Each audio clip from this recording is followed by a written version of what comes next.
Scott Pruitt's big week of scandals doesn't appear to be getting any better, and so the question we're left as we're going live right now, will he be this week's 6 p.m.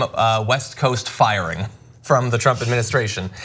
We can't go back through all of the scandals because apparently everyone around him who has dirt in him has decided to just flood the marketplace with it.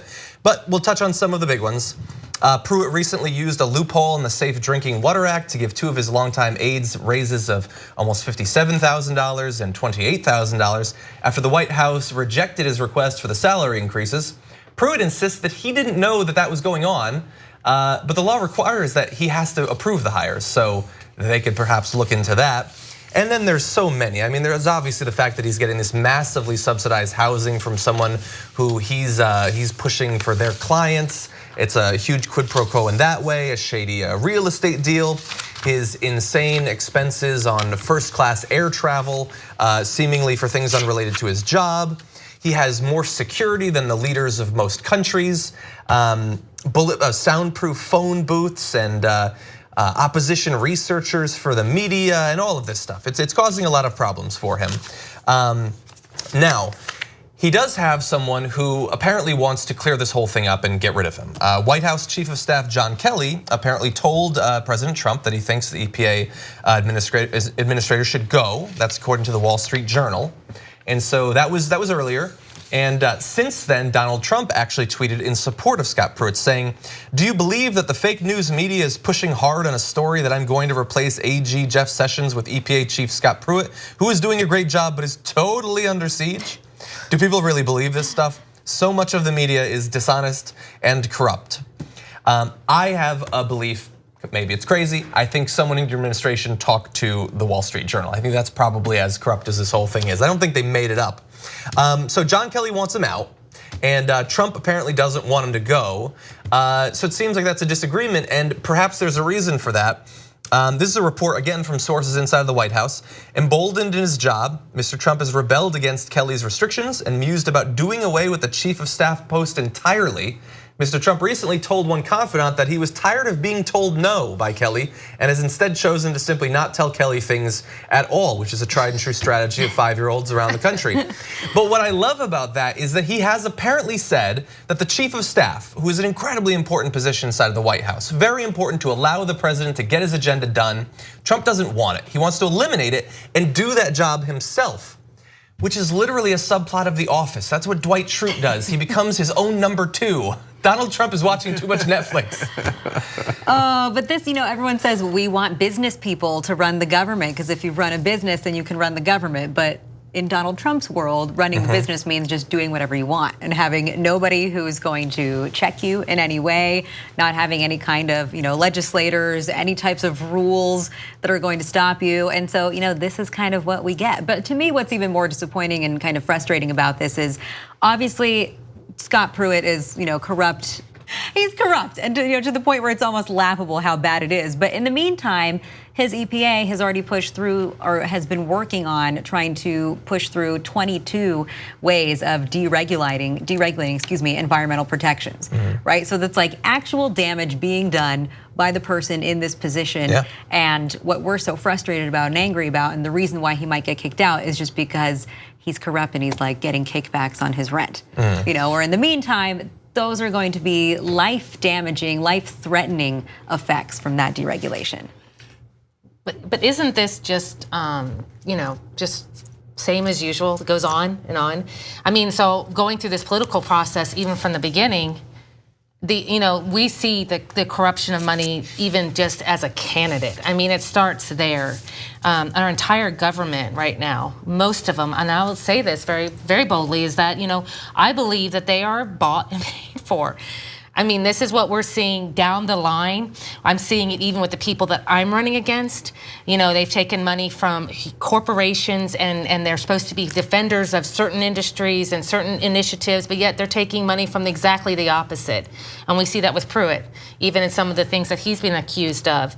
And I say that it really is starting just even from the basis of our government, and that's our the basic elected official on up, and we're seeing that. Until we start changing that, I think we're creating an environment for more John Kellys. It reminded me just one last little anecdote when I was reading about how he wanted the sirens, put on his car so he could speed through traffic faster.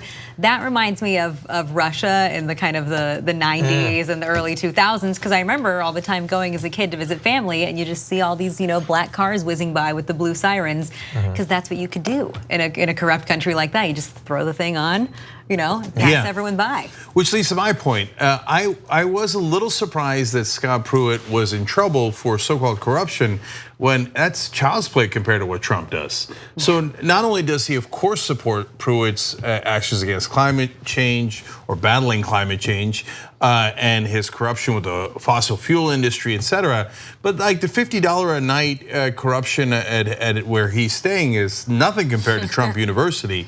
So, and as we were reporting earlier in the week, it's obvious that it's someone in the administration that wanted to put a hatchet in Pruitt's back, but that doesn't mean that it was Trump. So when the White House spokesperson came out yesterday and said we're evaluating him and we don't know what's going to happen to him, that's when I thought he was done, because I thought Trump had sent him out to say, give him the old send off, we're evaluating, not sure about it. But it turns out, no, guys like John Kelly clearly wanted to get rid of him. They were sources for Fox News, Wall Street Journal, and they're the ones that's clearly throwing all this dirt on him. But Trump apparently not involved. So, and by the way, it's Trump. He could change his mind 8 times later today. So he might be like, oh, he's good, he's terrible, he's terrible. And then one day he'll just blurt out, he's fired, right? And he'll be gone. Or he won't. My guess is that knowing Trump's character and knowing Pruitt's character, they probably get along really, really well. And Pruitt, that's why he was trying to move up the ranks and get an even bigger position in the administration. And that's what made the other people angry. That's why they leaked all these things against him. But on the other hand, Trump might like that. Remember, he likes people battling and like punching each other in the face and doing untold damage for no reason to one another because he's amused by it. He's King Joffrey. The culture is set at the top, right? In any kind of organization, if you set that tone, that's how the people underneath you who are working for you, working with you, that's how they're gonna act. Yeah, I don't know, when he says something, there's so many layers to it. Like, he says, he has my support. Okay, well, those are the last words that a lot of people in the administration heard before they were booted, usually while on the toilet. Before they got stabbed in the back. Maybe on the way out. Yeah, on the way out. But I do know this: when he lashes out at the media and says that a story is untrue, you can bet every cent that it's true. So maybe he gets thrown out of the EPA, maybe he doesn't get thrown out of the EPA, but I can say this, he definitely wants him to become the Attorney General. That is obviously his end goal here. He's hated Sessions in that position for a long time. Every month or so, he remembers to take him out in the public square and flog him. He doesn't want him in that position, and this tweet I think is proof of that. Well, it's like the devil with the Trump administration. That's the scary part is, okay, Scott Pruitt leaves here, who might pop up next? You already got John Bolton, as a national security advisor, which to me is the most terrifying development we've seen during the entire administration. So who could possibly come after Scott Pruitt? Okay, and then finally, I want to turn to John Kelly because I think that's actually in today's news maybe the most interesting part. So he apparently, along with Jeff Sessions, are the people who want Pruitt out because Pruitt's trying to move up and create all this drama, et cetera, and causing trouble for the administration. Actually, a smart move by Kelly to try to get rid of this guy before he blew up on them, which he did this week.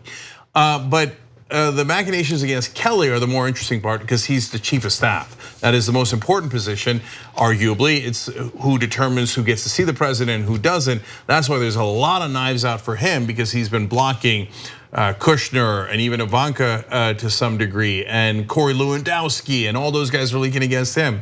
So the president doing this childish thing of, well, I'm not going to put you in the meetings and I'm not going to, tell you my decisions. Oh yeah, there's a tariff. I didn't tell you, right? Joffrey-like, et cetera. It does not bode well for Kelly. Kelly's allies are telling CBS News that no, his retreat is strategic. No, it's not. Okay, he's getting sidelined and he's humiliated and embarrassed. As he should be, as should anyone who is willing to work for this president should be.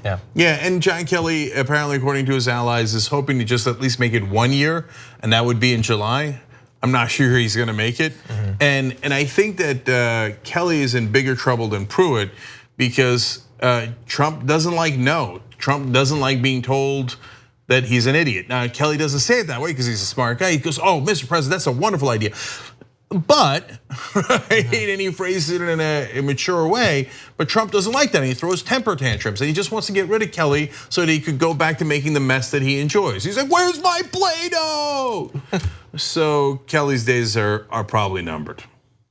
It's amazing how each person that's been put into some of these very important positions, whether it's education, whether it is housing, or on top of the environment, each one has almost been put in there to totally dismantle it from the beginning. That has been the agenda. I don't think that any of this it should be a surprise to any of us because this has been his agenda from the very beginning. It is a total pro-corporate stance. And that's why we even see a large number of Democrats on bills that I'm astonished that we have any Democrats voting yes on, that are voting yes on these things because they're making sure that those bills get passed because it suits the agenda of what we have now in our House and our Senate. This is what we have in America. You just watched the video by the Young Turks, the home of the revolution. If you'd like to get the full show, come join us and become a member. TYTnetwork.com/join.